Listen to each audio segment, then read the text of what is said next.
almost, and it was a tight race in the West. Luka Doncic edged out Damian Lillard for the second guard spot thanks to winning the fan vote after Dame had the slight edge in the players and media vote. Shannon, does Luka deserve to start over Dame here? Skip, I thought when you look at the East and the West, the backcourt was the toughest position to decide on because you had Bradley Beal, James Harden, and Kyrie Irving. In the West, you had Steph Curry, Luka Doncic, and Dame Lillard. When you look at the West, Skip, all those guys averaging about the same. Luka's 29.99, Steph Curry's like 37-6 or 37-5. Dame is 38-5. So they're very close. I put Dame in over Luka for the simple fact he's got him in the 4th seed, 15 games with no CJ, 16 games with no Nurkic. I put Steph in also because no Clay, and he's doing this without Wiseman. For the most part, Luka has had his now. Porzingis didn't start the season, but he's been in there for, like to say, the last 15 ball games. So, and because they're not they're what, 13th, 14th right now? Skip, I couldn't put him in over those guys, even though he's having an outstanding season. I just thought, considering Steph has his team in the 8th seed, Dame has his team in the 4th spot, Luka has his team, I think, 13th or 14th, and they're all about the same as far as points. Luka has the edge, obviously, in assists and rebounding, but I put Steph and Dame in as my starters.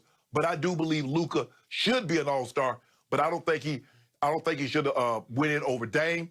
But it just goes to show you the fans, if it's tied, the fans, because this is a fan event, so the fan had the final say, and they put Luka in as a starter. I know you love Luka a lot more than I do. You call him Baby Bird. I call him Baby Sparrow.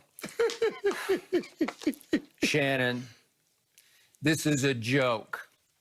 This is offensive to me, and I'm not even a big Damian Lillard fan, but it's not even close between Damian and Luka. It's a shame that Damian would not start the All-Star game. I told you yesterday I have issues with Damian's clutchness in the postseason, but I have zero issues with his clutchness in the regular season because he is all-time, as we continue to see this year. And as you pointed out yesterday, that last 5 seconds in Chicago, I don't even know how he pulled that off. But he hit 2 big threes, the second one a walk-off. So the year he's having is extraordinary, as you point out, without CJ, without Nurkic. They are the surprise, pleasantly, of the league so far. They're 18-10, sitting in the 4 seed. I did not see that coming, nor did I see Dallas plummeting to 13-15, sitting in the 10th hole right now. And Luka was the overwhelming favorite, Skip, for the MVP. Runaway favorite for MVP. Here's my problem with this. Luka is the polar opposite of Damian right now. And I'm talking about a Luka who's been, speaking of polar, he's been as cold as the North Pole from the three-point line and from the free throw line. And if you just look at their numbers from the three-point line, it's 33.5% for Luka to 38.4% for Dame. This is from 3. So it's about 5 percentage points higher for Dame. Right. But it's more about when they take and make the threes because, again, all-time clutch regular season for Damian. If you look at Luka, last year during the regular season, he was 0 for 10 on last-minute shots with the game tied or you have a chance to go ahead, on go-ahead shots or shots to tie, I should say. So he was 0 for 10 in that category a year ago. He's already 0 for 3 in that category this year. We saw him miss the one the other night at the buzzer. It went in and out. It was a good look. He shot it pretty well, but he missed. So he's now a combined 0 for 13 on last-minute shots to tie or win. Over the last 2 seasons, that's easily the worst in the league, but not that easily because if you look at it, Andrew Wiggins is 1 of 12 in that situation, and Tim Hardaway Jr. on his own team is 1 of 10. Well, why do you think Dallas keeps losing close games?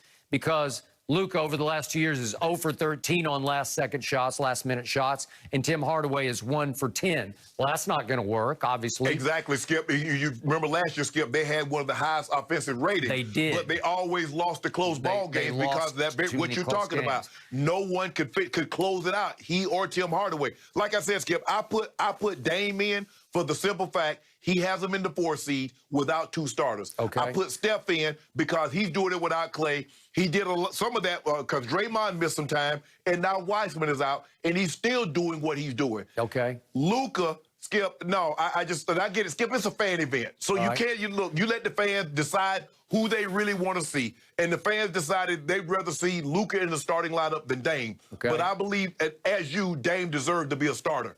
Okay, and when we get to my pet peeve, free throw shooting, because they are free.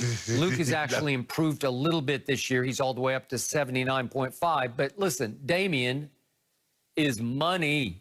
He's 93.3% from the free throw line. So he ranks 6th in the league. Luka is 65th in the league in free throw shooting. So look at the three-point shooting, free throw shooting, and then we get to turnovers. Luka is leading the league in turnovers.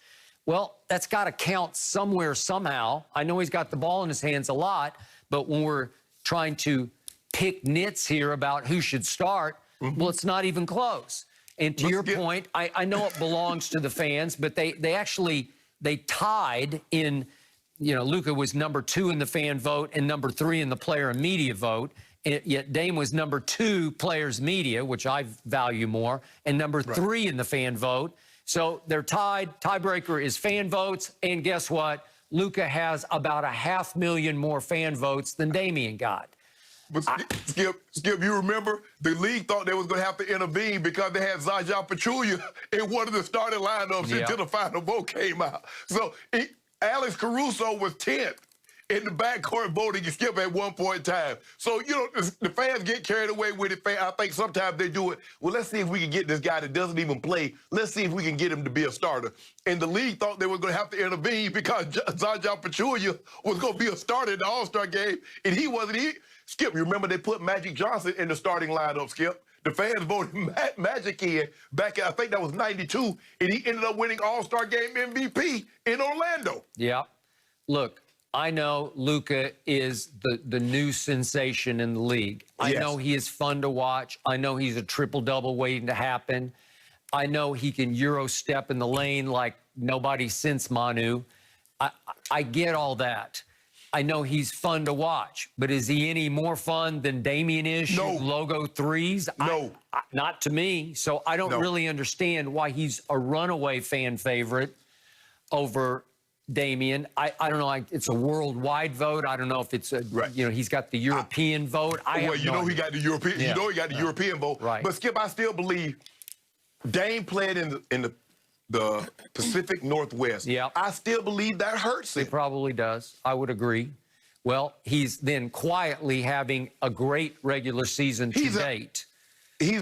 Skip, he's playing unbelievable basketball. And like you said, Skip, he's we talk about Kyrie. How tall you think Dame is? What, 6 foot, 6'1"? I think 6 feet.